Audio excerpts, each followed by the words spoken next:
All right, what's going on YouTube? Today we're going to have a little discussion on the death penalty. Now, first thing, we understand the death penalty is dying out in America.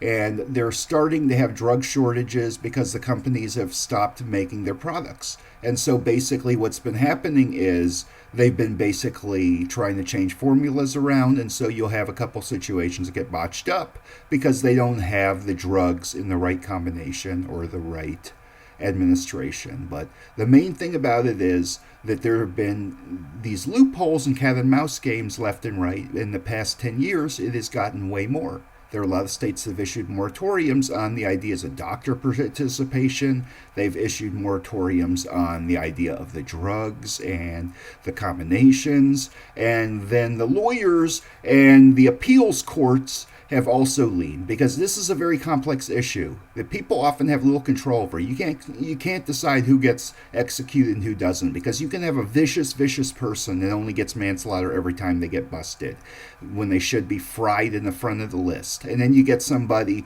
that gets the death penalty who's non-sociopathic, and it's not fair who gets it sometimes, because you can see people who should get it completely and they don't. So you understand that it's dying out right now. And so when it comes to the death penalty, basically they look at aggravating factors versus mitigating factors and the intent to destroy a life. Those are the main things about it when they look at it. If the murder is the right qualifying factors, we call them aggravating factors in a legal perspective because it aggravates the crime. It's an aggravated murder, or it's a first degree premeditated destruction of life with the intent to destroy either other people's lives. It could be a law enforcement victim or a fireman. It could be a young person. It could be in the commission of a felony, somebody incarcerated. The list goes on. And these are all factors they decide make a very dangerous person. So they look at their history. Are they a threat to society?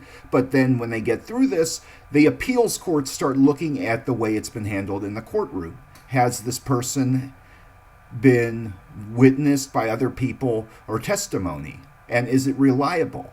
And more importantly, the speed they go through the appeals courts is determined by the nature and the strength of the case they have against somebody. Because you can have some piece of trash serial killer or mass murderer that has a lot of loopholes in the system, and he's sitting on death row for 50 years. And then you have this other guy who's innocent who goes through in 20.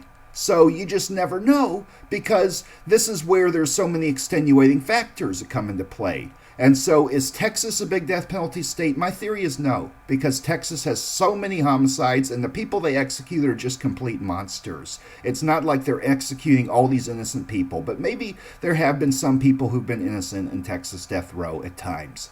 But most are not, but on the other hand, it costs a lot of money for a state to execute.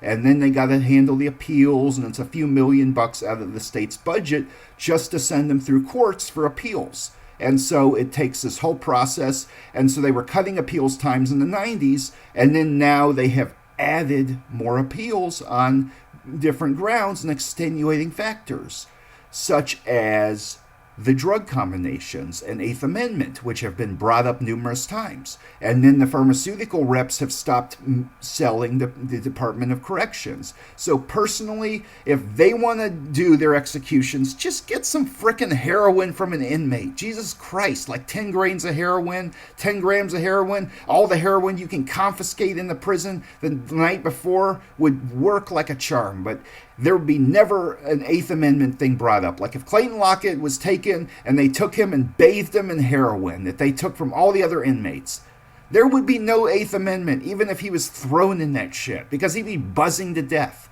But the problem is people want it to be cruel, or they want it to be punishment. And then it gets the Eighth Amendment in there, and so it's a cat and mouse game, because this is where lethal injection is basically not necessarily less painful than the electric chair. Any execution method can be humane or painful depending on how it's used, with the exception of the gas chamber, which is absolutely inhumane any way around.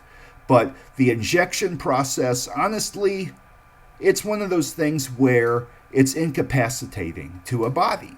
And so they don't want action-oriented deaths like the electric chair and the firing squad and hanging. They're called action-oriented deaths because people are moving in motion. We don't want to see that. We don't want to see someone getting shot. We don't want witnesses to say, oh, he got shot. We hear the gunshots. And we don't want to be shooting inmates because it gives them this street cred of getting shot. And they often worship it. And so at the same time, the electric chair is honestly the more preferred method for some people. But then on the other hand, inmates often put on a lot of weight in death row when they're in a sedentary condition in a little cell, so they don't conduct electricity well. So these are all factors that they have had in these issues. And so the death penalty has really been dying out because the European and foreign pharmaceutical companies from countries that do not do the death penalty have basically boycotted us as a country in selling their products. Like Hospira's done this. Numerous companies have done this left and right and said, we will not provide for an execution for a second.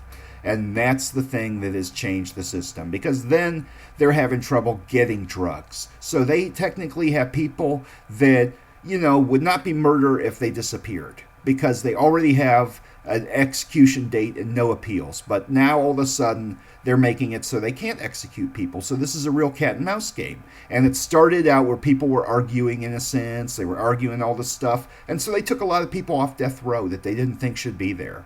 And the appeals courts lean more to the left. And then now the appeals courts have been going through the other people, like Clayton Lockett and that guy from Ohio that had the botched execution. Nobody has any sympathy for. They were extremely monstrous, the epitome of a death penalty case. But the problem is they get seen as martyrs by the other inmates because they die a horrible death, and then it just prolongs the whole process for everybody else, because then they say, yay, they can't get drugs, we live another 4 years or so. So, it's my video on the death penalty, and hope it helps shed some light.